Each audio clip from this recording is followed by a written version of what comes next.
My name is Katie Bouman, and I am currently a postdoc with the Event Horizon Telescope. I've seen the images for a while, but being able to share it with you all today has been spectacular. This is just like kind of the beginning of being able to have another window into what black holes can tell us about our laws and physics. But already we've learned so much. So we didn't know, even though we had predicted that if you had a black hole that you would see this ring of light, we didn't know we were going to get that ring of light, and that's what we were kind of testing.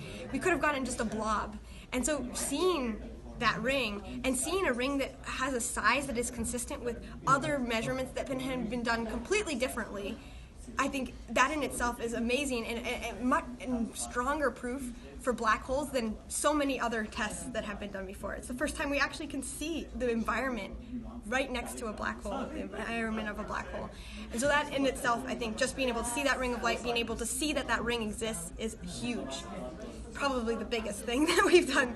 But then there's also all the things about what that ring tells us. The asymmetry and how it's brighter on the bottom than the top tells us about how gas is flowing around it, that it's on the bottom, that gas is coming more towards us and it's Doppler boosted and brighter because of that. And then eventually we want to be able to also figure out, what do these pictures tell us about the accretion, how matter accretes to the black hole, and how it's connected to jet launching, and how these huge, galactic scale jets, are shooting out of this black hole.